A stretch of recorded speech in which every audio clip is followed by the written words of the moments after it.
Welcome, everybody, to Divots and Skins, Episode 8. And today we have a very special guest, and we're excited to introduce you to Don Frame from the USAM Tour. Welcome, Don. Thank you. Glad to be here. Glad to put the word out about the USAM Tour. So, yeah, we wanted to introduce you, talk about what the USAM Tour is with you. We've been talking about you for the last 7 episodes, so it's great to finally have you on. And what questions do you have for him? Me for him? Yeah. Well, let's start off with the basics. Why don't you give us a rundown of the basics of the tour? The basics of the tour. It's a amateur golf tour. It's comprised of tournaments that happen 2, maybe 3 times a month during the summer months. It's one thing to keep in mind that it's a national tour. It's a national organization that has chapters all across the country. The local chapter here in Albany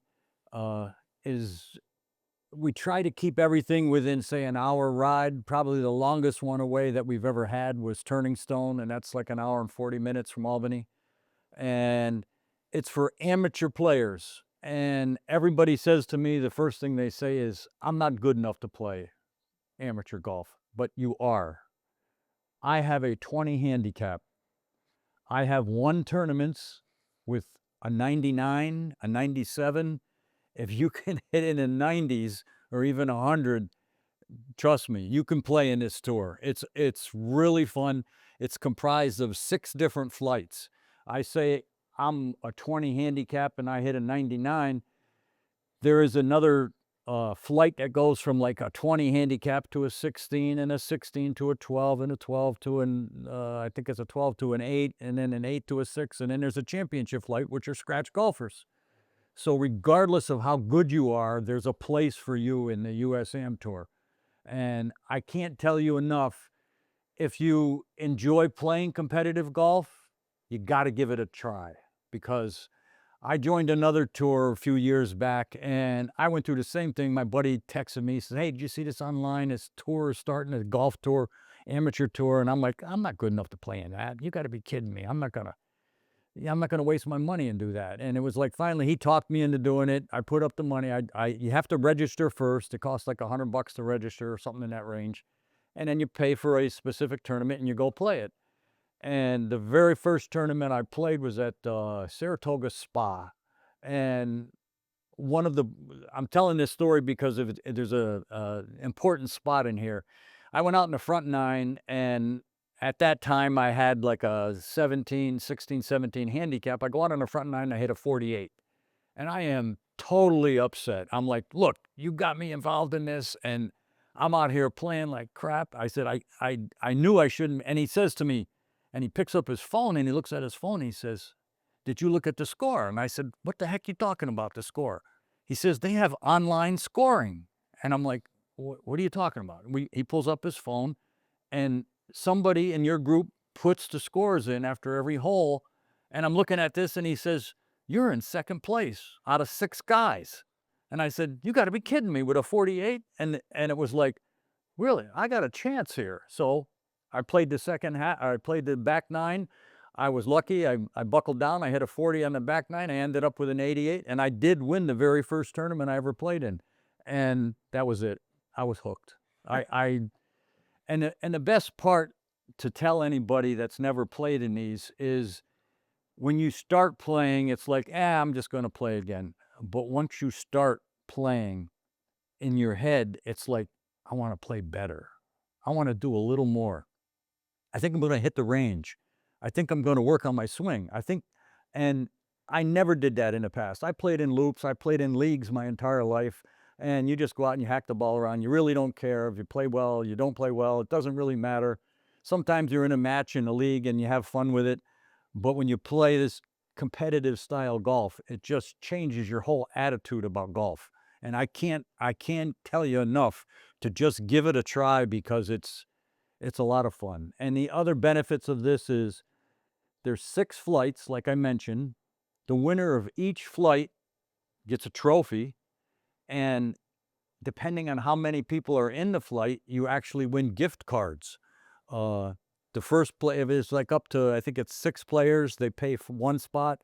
between 6 and 10 players. They play 2 spots, and it continues up the ladder. I'm doing a tournament next weekend at Turning Stone. I have 115 guys signed up for this thing. And there's a few flights that I'm actually paying 4 spots. They have like 18 guys in a flight, and we pay out 4 spots there. And again, the winner of the flight gets a trophy. And another caveat with this particular tour is that they have a regular tour and a senior tour combined together within the 6 flights, and our flights are labeled by professional golfers. For instance, there's a Tiger flight, there's a Jones flight, a Palmer flight, a Hogan flight, a Player flight, and a championship flight. Well, in amongst each one of those flights there is a Tiger flight, and there's a senior Tiger flight, and there's a Jones flight and a senior Jones flight. And if you're over 50 years old, you can play in the senior division. Now, that being said, if we don't have enough players within a division, the seniors and the regulars in that particular flight play together. But like I just said, next week I have 115 guys in a tournament.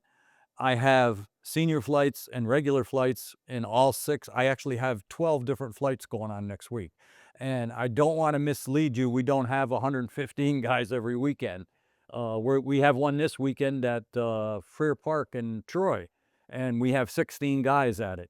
And in this particular case, obviously the seniors are playing with the regular flight guys, but it's spread up into, I think we have 3 flights going this weekend, and I can't tell you how much fun it is.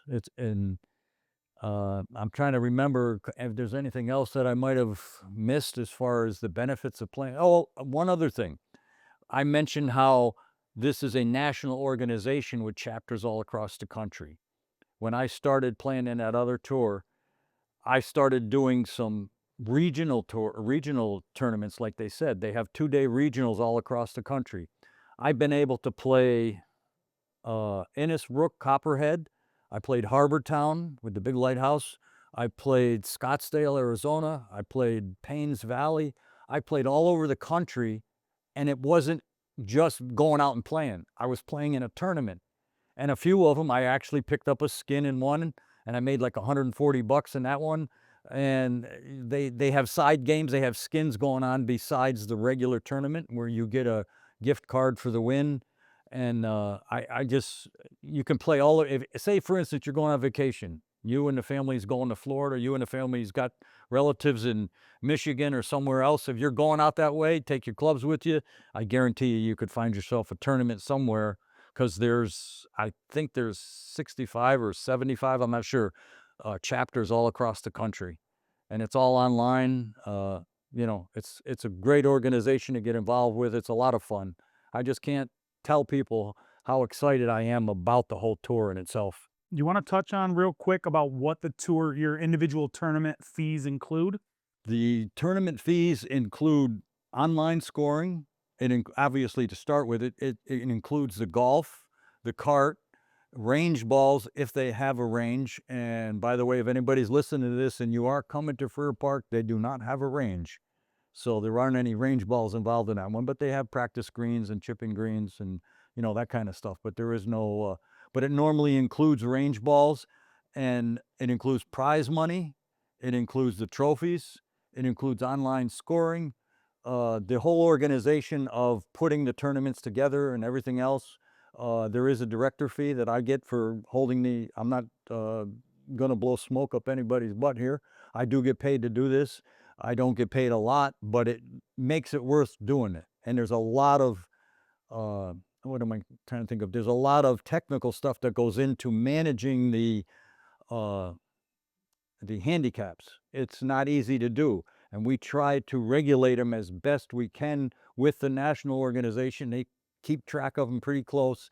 If your handicap moves down to the point where all of a sudden I mentioned a Tiger flight, that is the lowest flight. That's the one I play in with a 20 handicap. If my handicap happened to slip down to like a 19.9 or 19.8, I would probably get moved up to the next class, which is a Jones flight.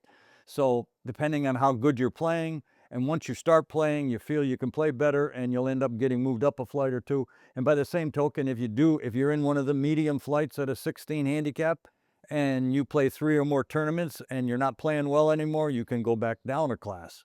That all has to be regulated by the national organization. I always call it by corporate, but you know, anybody that knows what I'm talking about, it's an organization, and they are well organized, and they keep track of a lot of the handicap systems and keep track of the courses. They have all the slopes, the ratings. I tell these guys all the time, you have no idea how much time I spend making sure that everything is where it should be, and the courses go off without, or the tournaments go off without a hitch. And we've done several tournaments with Don, and I will say that Don does a wonderful job of keeping them organized, and keeping the pace of play. I know that is something that's super important. Yeah, they really push for the pace of play. I actually don't play in most of my tournaments. If I have like less than 10 people, sometimes I might squeeze in around, but we're playing Sunday at Fair Park, and there's 16 people playing, so I'm not even going to play. But what I will be doing is I'll be in a cart driving around the course, making sure the guys are keeping up with the people in front of them. One of the unique things they have, we print up the scorecards for each tournament we have, and the scorecards actually have a time on the card when you should be approaching or when you finish the hole. So they have, if you started at 10 o'clock, excuse me, if you start at 10 o'clock, they have a 10:15 number, and that's when you should be done with the first hole, or 10:22 for the second hole, or 10:35 for the third hole, and so on and forth. So when you're looking at the scorecards and you see, geez, I'm on the 7th hole, we're supposed to be done with this hole by 3:20, and you look down and it's 3:25, okay, we're 5 minutes behind, but it's not a big deal. But if you look down and you're 25 minutes behind, then we got an issue. And it's important that you stay on time, because nobody wants to go out there and play a 6-hour round or a 5-hour round. And to be honest with you, so far this year, we've done pretty good. We've usually got in, and I think the longest round we had was like 4 hours and 40 minutes, but we try to keep it, 4:20, 4.5, and it makes it more fun. There's nothing worse than playing. I played one time up in Turning Stone, and literally it was the worst round of golf. After I was not there. on the 10th hole, it was 3 hours and 10 minutes. And I looked at the guys I was playing with. I said, you got to be kidding me. And literally it was a 6-hour round, and it was just horrible. And you're waiting on every shot. And granted, there was carts only, but you can see people in front of you parking their cart on the cart path, walking all the way across and scoping the hole, then walking all the way back and getting the club, then walking and it just drove us crazy. But this is one of the things that we really try to regulate, is keeping the pace as moderate as we can. We're not trying to push anybody, but 4.5 hours is plenty of time to get 18 holes in.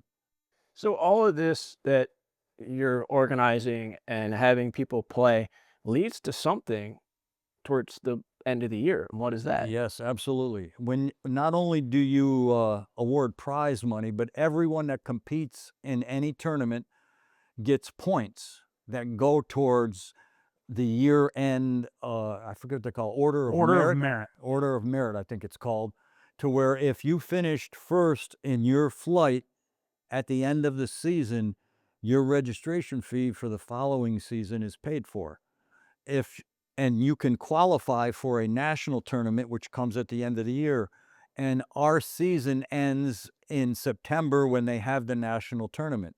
And the national tournament this year is in a really nice resort out in Oregon. And it's a 4-day tournament for the seniors.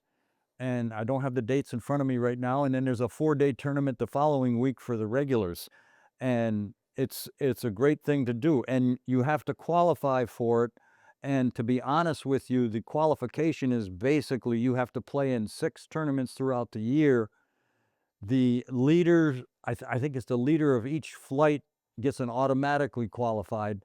But to be honest with you, once they open the doors after that, they take, I don't even know, it's 240 guys or something like that. It's a ridiculous amount of people. So if you really wanted to play in one and you had your 6 rounds in, the chances are really good you're going to be able to play in the national tournament if you want. Yeah, they have, and the points go towards the order of merit for your local tour, and it also goes for the national. They have a national order of merit, and to be honest with you, I'm not sure what the prize is for the national order of merit. If you finished first in the country for your, I for do your know division. one of the prizes just because I looked it up online. Not that I'm ever going to get close. Just so you guys at home know, for the National Order of Merit, the way they work it is very similar to the official World Golf Rankings or like the FedEx Cup points. So you're incentivized to play as often as you can. They want to see guys out there. Obviously, it benefits everybody because the pools are deeper, the competition's stiffer, so on and so forth. So the more tournaments you play in, the more points you're going to accumulate because you literally can't walk away from a tournament with 0 points, even if you finished in last place. The more guys that are there, the higher number of points you stand a chance of getting. So it incentivizes you to play a lot and it incentivizes you to finish well. So you see the competition's there, and if you finish really high in a deep pool, you're going to get a lot of points. So it works very similar to the FedEx Cup, standings, where if you want to, be at the end of the year, I should say like they used to do the FedEx Cup point standings, where you'd get kind of a jump on the field. Kind of that type of thing, but this gives you a jump towards admittance into national championships. I do know one of the benefits of being National Order of Merit champion in a flight is that you get automatic entry into the following year's national championships, an exemption into it. The fees aren't free, but you get an automatic entry to it. You don't have to qualify the following year. As long as you play the minimum number of tournaments, you can get in the following year for free, or not for free, but without having to get a certain number. So, the thing to keep in mind is many of you may be watching from outside of the Albany, New York area. And if you are, go to the USAM Tour website and look for your region. Look by state and then kind of find the city that is closest to you that's under that state. Some states have several different or regional areas. Some have, like, I think North Carolina and South Carolina are actually combined, which I was surprised to see that considering how big they are. So, yeah, if you're interested in doing the tour and you're not in the Albany area, make sure you go to the website and see what's there. But if you are in this area, I know Don has said to us that he would love to talk to people and educate them on what the tour is like and get more people to sign up. And so we'll have a link to the USAM Tour site in the description, but also specifically to the Albany region and a way to get a hold of Don if you're interested in signing up for our area. One of the other things that I want to mention, you're speaking of signing up. Well, immediately people say, well, if I sign up right now, there's not too many weeks left before September. But one thing you should know is that the registration fee that you pay to sign up is good for 12 months, not just till the end of the season. So if you signed up today, it would be good until July of next year, July 8th or whatever today is. I don't know what the date is right now, but for 12 months. So that means that you could play in tournaments next year, next spring, in April, May, June, right up to July again, without having to put up any registration fee again. That's one of the things that I really liked about this tour. I played in the other tours when they have their national championship, that's the end of the season. And then right after that, you have to sign up again. So that if you're in a situation like we are right now, where I believe I only have 4 tournaments left this year. I think we've had 5 or 6, I can't remember exactly, but there's only 4 left for this year. But the good news is not only is there just 4 left this year, we have the national championship in September. Then we're going to try to have 2 or maybe 3 tournaments in October, weather permitting. Obviously we're not going to be out there in the snow or the rain or when it's really cold out. But last year I remember playing in November, so the weather held out and we got a lot of golf in. So that and if you start again in October, if we have a couple tournaments in October, that counts towards next year, next summer. So it kind of bridges the gap. And not only that, but if you played in 1 or 2 tournaments in October and then you decided, geez, I'm going to Florida in April, or I'm going to Florida in January, you look up, I think there's 4 or 5 different flight or different tours in Florida. It's like the northern end. I think they call it the Gulf Coast. Then there's one down near Miami. There's one near Orlando. There's one near Tampa. There's one up in Jacksonville. I don't even know how many there is, but if you went down that way, I guarantee you could find a tour, at least one tournament, if not more, that you could play in down there. And that counts towards your local points, so that, like Brett mentioned earlier, you could get a jump on everybody else. I did one year and I won in that other tour that I played in. I did win the championship at the end of the year because I went to Florida like 3 times. I think they'll only allow you to do 4 outside of your region, if I'm not mistaken, to count towards your order of merit. But that's a big jump on everybody else, trust me. I actually, I went down in April in the USAM tour here, and I played in Destin, Florida. And it's at the Sandestin Resort. It was a gorgeous, I've been there 2 years in a row now. And it's funny because last year I was in the same class as I am this year, the same 20 and up, and I hit a 99 and I finished 5th. I went back this year, I hit the same 99 and I actually won my division. I was shocked. I picked up $140 for the win, and I looked at the rest of the guys. It was funny because I turned around and I say, man, you guys stink. Because yeah, I'm out here golfing a 99 and I'm winning with a 99. This is ridiculous, but that's all part of the game. And again, it's not so much how bad you're playing or how good you're playing, it's how everybody else is doing. Well, obviously the course was playing tough that day because I won with a 99, whereas the year before I hit a 99 and I finished 5th. So, but it's just a lot of fun. And to me, the most interesting part is that online scoring, and you can follow along.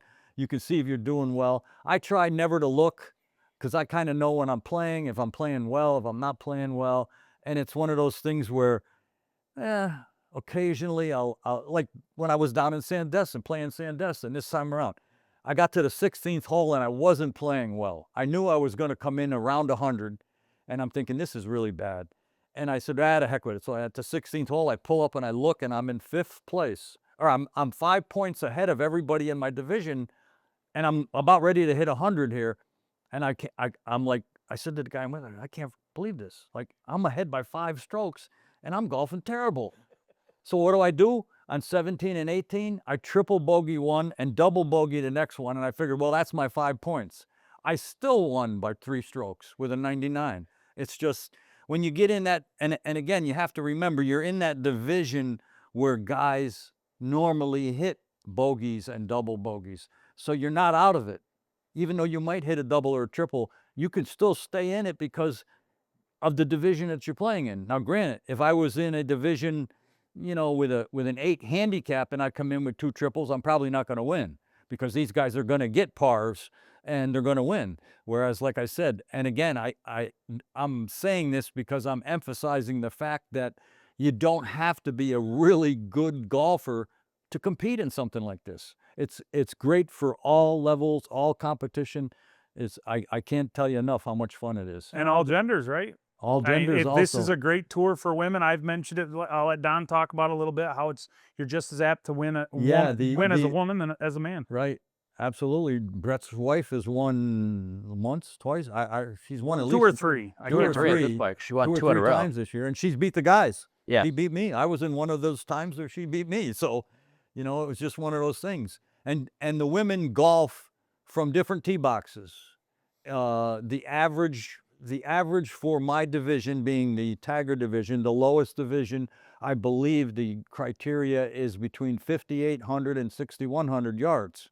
Well, the same women in that division would be teeing off from 53 to 60, 53 to 55, 56 or something like that. So they're about 10% closer. So if we're at 6,000, they're going to be at 54.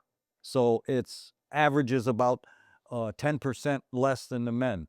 So again, everybody's eligible. We realize that it's a predominantly male clientele that play in these tours, but there is a lot of females. In fact, I had mentioned earlier that I have 115 people. I believe I have about 7 women next week. to play in all different divisions, and there is one in the championship division. So there are some really good golfers out there. And I was that are telling wi- Don, I was looking at the National Order of Merit, and it shows it keeps every kind of stat you can think of. But one of the things it keeps is who's got the most wins in each flight on the season nationally. And I was looking, and it's a woman leading my flight nationally. She's got, I think, yeah, she's got one more. She got 6 wins on the year. She played in like 28 tournaments, and she's won 6 of them. She's winning, 20% of her tournaments roughly or whatever. So she's doing pretty well for herself. So let's shift gears a little bit, kind of away from USAM Tour. I want to talk about something we were talking about at dinner tonight. One of the things you brought up is how much you're really impressed with Farrer Park being a municipal course. And then you brought up another one that I haven't played, but you said is one of your favorite courses because it is such good shape as a municipal course. And what course was that? Yeah, we're talking about Schenectady Muni. Great course. I actually play in a league at Schenectady Muni. A couple years ago, they did a major overhaul on the course itself.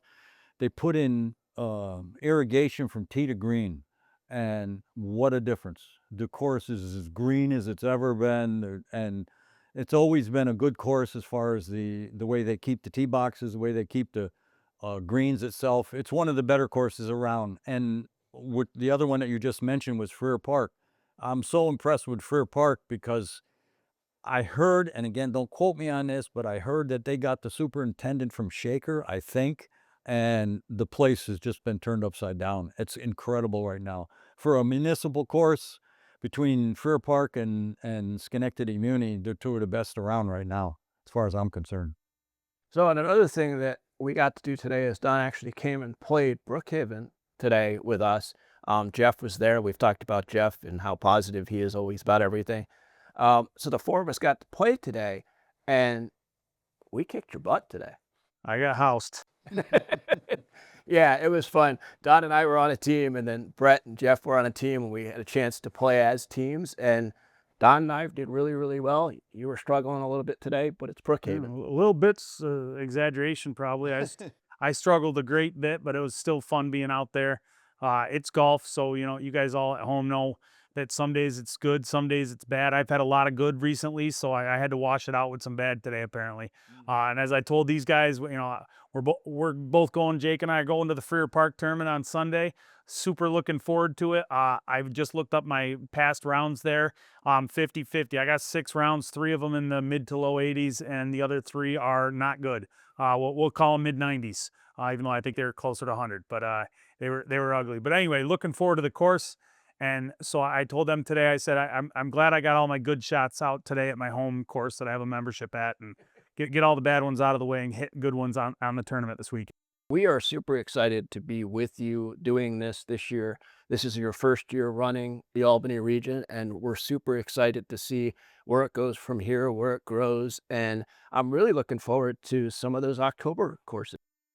Yeah, I already have the Edison Club booked in October, and I'm not going to leak out anything else because I have to talk to people Yeah. before that. But I Yeah. have some really nice courses. I do have one. The first one next spring is already booked. In April, we're going to Cooperstown, and we're going to play leather stocking, which is a phenomenal course. If you've never played it, it's really, really nice. And again, it's a little bit out there.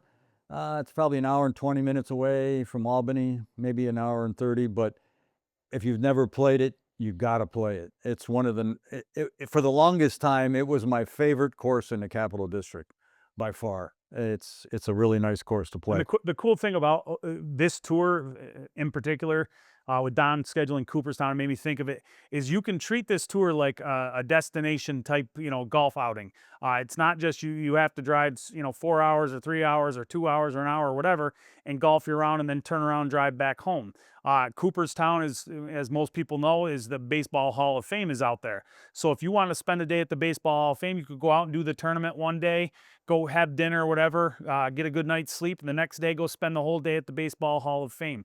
And there's places like that. The one we just did, Jake and I, we went, and my wife, all went out and did the West Point Naval Academy. We went out there, Army. Naval Academy, West Point Army Oh, Academy. don't say thankfully. that. They're going to Yeah, come I know. after you. And we went out and did that tournament, but we didn't have to do just that because the Travelers tournament was not too far away, and we went out and we made it a destination to do both things. And we're in talks right now because Jake and myself and another friend and my wife are all going to Myrtle Beach. We got a condo there on a resort. It's not a golf resort, but we're going to look up, see what's going on that time of year towards the end of October for down there for the tour. And we're going to try to find a tour stop, maybe either on the way down or on the way back, or maybe both if we're lucky. So you can make your trip tailored a little bit sometimes around, other things that are happening outside of just the golf, which is always a lot of fun.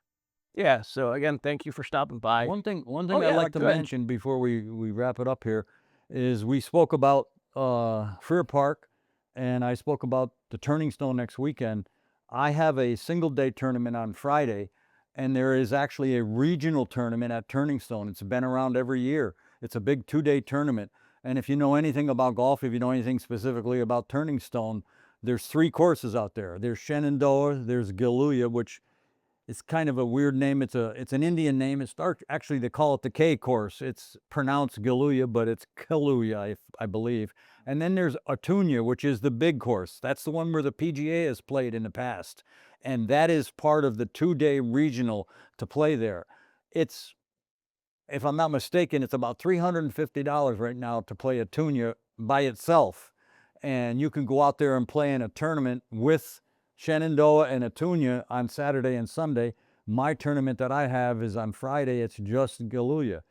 And following that, in I think it's 2 weeks after that or 3 weeks, I'm not sure, my tour is playing at Wiltwyck, which is down the Northway in Kingston.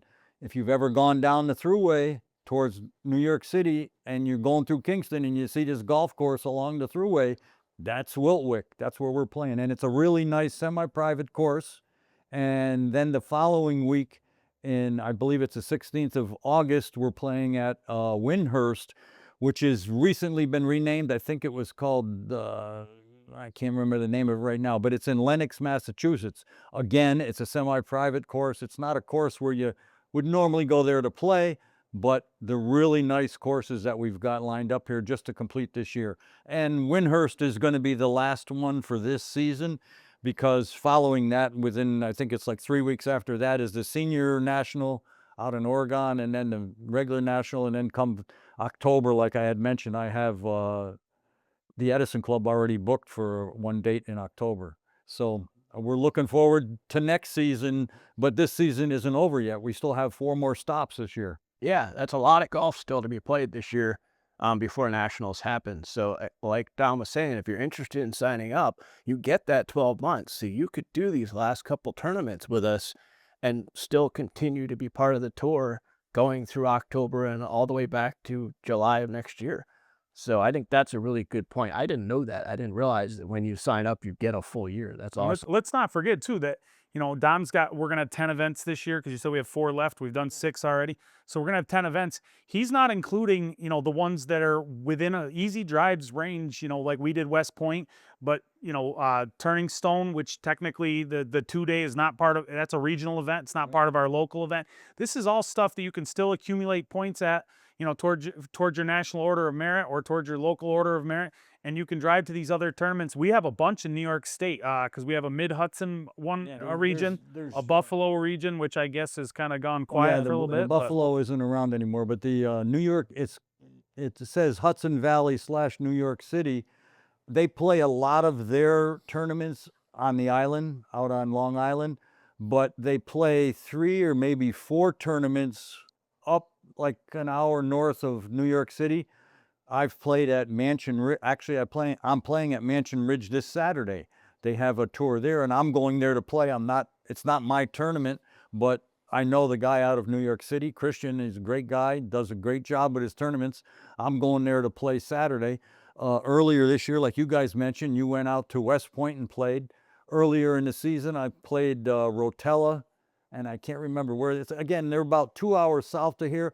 It's a little long for us to go to, but what we usually do is, last year when I did West Point last year, there was 4 of us. We got together, we carpooled, we jump in the van and drove to West Point, and yeah, it's a 2-hour ride, but you're sitting there with 3 other guys and you're talking all the way down. 2 hours is nothing when you're on the road, and you're talking, especially on the way home, when everybody's talking about their game, about what they did today, what was bad, what was good, etc.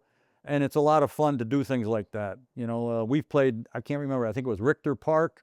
I played Putnam County. I played a whole bunch of them. And again, I say this because I wouldn't drive to Richter Park to play around the golf. I wouldn't drive to Mansion Ridge or to even West Point just to play around the golf, but there's a tournament there. And I take 2 or 3 guys with me, and we all go down and we have a great time. We play the tournament. Last year, I actually won the Tiger Division at West Point last year. So I'm looking forward to it, and you know, playing in these other tournaments outside of the region. And again, I don't usually play in my own tournaments, but I like to reach out and play in some of the other local ones that are, I say local, within a couple hours of here, so that we can, so that I can play too. Yeah, So, 2-hour circle around the Albany region where that Don's running. You draw a 2-hour radius all the way around Albany. You can hit a lot of other tournaments that are part of our region and not part of our region. So you can have a really full calendar year if you really want it. And there are people, you know, all over the country that are doing the same thing in their regions, traveling around a bit. And, you know, like I said, the leader in the National Order of Merit's got 28 tournaments in this year. So she's put in a lot of time. It's a lot But of it's awesome if you have the free time like I do, because I'm self-employed, and Jake does because he's self-employed, and Don because he's semi-retired. It gives you a lot more freedom to do that stuff, obviously, but you can play a small schedule if you want, just do half a dozen tournaments, or you can go full in and play 25, 30 if you want. and there's also, I think there's a chapter in New Jersey. There's another chapter in Philadelphia, if I'm not mistaken. So not too far from here, I actually went down, I think it was 2 years ago, and I played at Trump National in Philly. Unbelievable course. Unbelievable. And again, that was like a 4 or 5 hour ride, but we went down, stayed overnight, and I can't remember the course we played on Friday, and then we played a different one on Saturday. It was great. And I can't tell you enough how much it makes you want to play different courses. It makes you want to try another course here, another course there, and you don't mind driving because, like I said, it's not something I would normally do. I wouldn't drive to Philadelphia to play around the golf, but I would go to Philadelphia to play in a tournament. And it just makes, it gives you a different attitude towards playing. It really- Don's tour made me buy a minivan to put all 4 of us golf addicts in the minivan, and we call it the XL golf cart. We load up and we go to these tournaments, and like he said, it doesn't matter if it's a 2-hour ride for us, because we're all up for the 4 of us that are driving, but we all have the longest commute, typically nearly the longest commute. We do have somebody way up by the Canadian border. We have a couple guys on tour from there. Shout out to Dave and James. But anyway, we all hop in the van and go. And like Don said, you get talking about your rounds afterwards, and in a blink you're home. Yeah. Because you just can't help yourselves. I really appreciate you starting this region and setting up these tournaments and running these tournaments and doing such a wonderful job with it, because it really does make it feel like it's above an amateur. You just don't feel like an amateur when you're out there. One of the best things that I love that you do, and we joked about it when we were the last group, and you were like, I don't know if I'm going to announce you. And Adam and myself were like, wait a minute. What do you mean you're not going to announce us? Just because there's nobody else here, you have to announce us. So that's something that Don does that I think is absolutely wonderful, because it makes it feel like something more than just being an amateur. When he announces who you are and where you're from right before you go to duff that first shot off the tee box. But hopefully not. I'm well familiar with that. Aren't we all? First tee boxes are not my friend. Aren't we All all? right. So thank you, Don. We're going to let you get out of here. All Appreciate right. your time and appreciate everything. Thank you. Appreciate it. Thanks, and I Don. appreciate your support. I always enjoy having you guys along. Sign up, guys. Take care. One of our sponsors is Blueprint Leadership Development. Rob Schauger was nice enough to sponsor us, and I really appreciate him doing that. If you're curious about working with a coach, if you're looking for a business coach, Rob is awesome. I've worked with him for many years. I'll have a link to his information in the description, so go down there and check that out and find out more about what Blueprint Leadership Development is all about and what Rob can do for you and your business.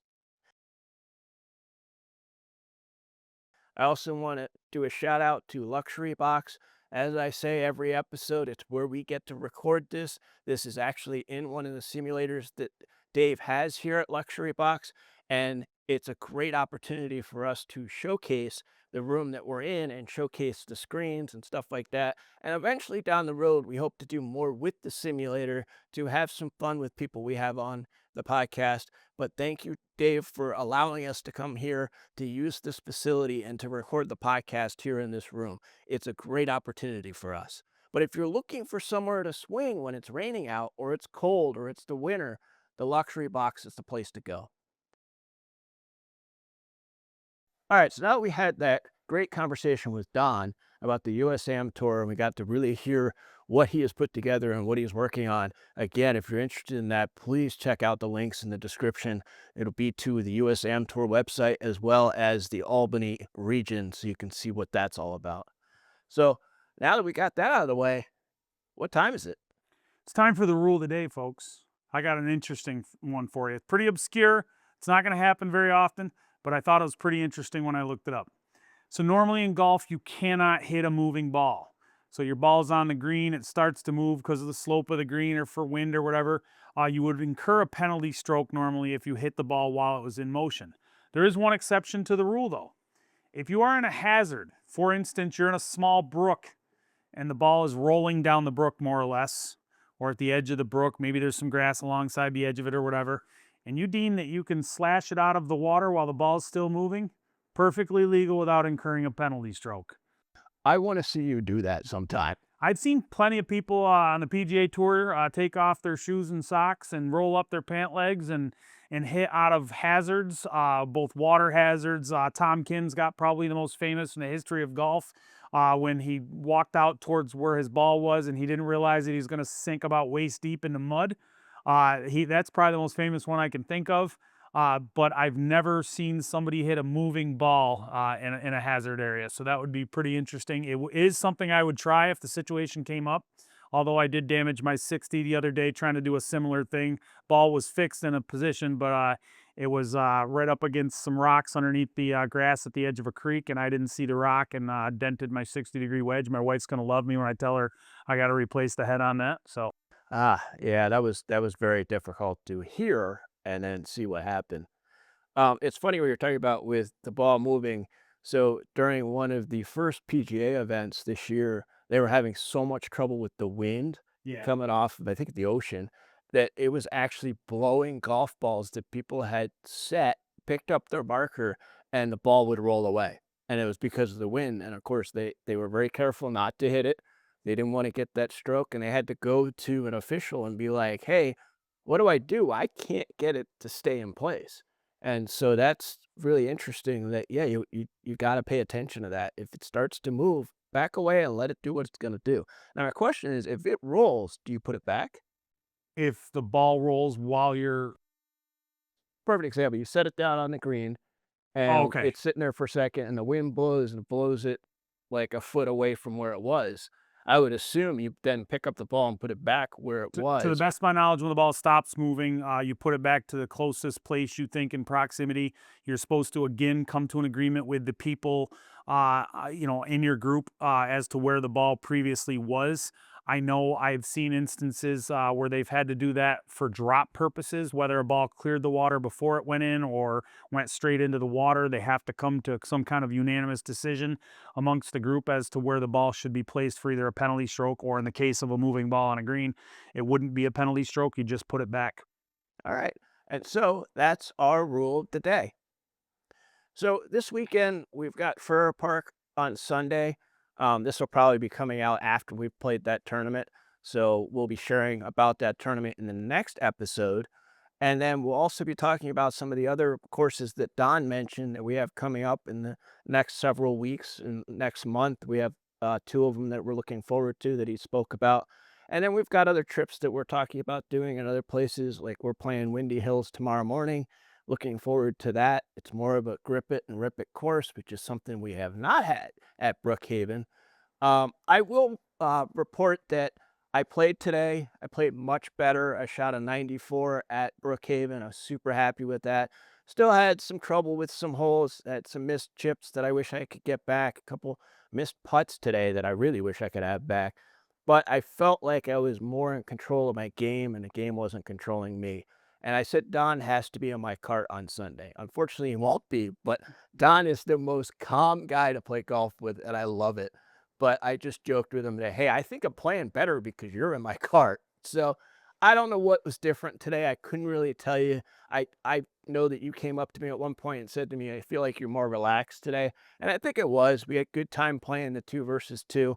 So I am excited to go play Windy Hills tomorrow morning, and then I'm excited to play Fair Park on Sunday. Now, I will tell you, Fair Park is no joke. Those greens are brutal, especially the front nine. They are not to be played around with, and they are not to be above the hole. So I'm not looking forward to that part, but I know the course pretty well. We've played it a bunch of times as scrambles. We played it a bunch of times playing our own ball. So it's definitely a place that we've played quite a bit. So I'm looking forward to that. Are you looking forward to Sunday? I am. The shape of my golf game is not where I'd like it to be, and ideally, but that hasn't seemed to hurt me much when I go to nicer courses. And Freer's a very well kept course. I've done some winning this year. Been fortunate enough to be in the win column a bunch of times, and it's mainly, as I said to you guys earlier when we were having dinner after our golf round, that tend to play better on nicer courses. Places with hard pan, places super, super thin rough, where it runs through easy. Those places are my toughest courses. Freer Park's not going to play like that. Freer Park has some danger for sure, but most of it is just if you keep it in play, it suits me pretty well. I think I'll do okay there. And with that, Never leave a birdie putt short, Jake.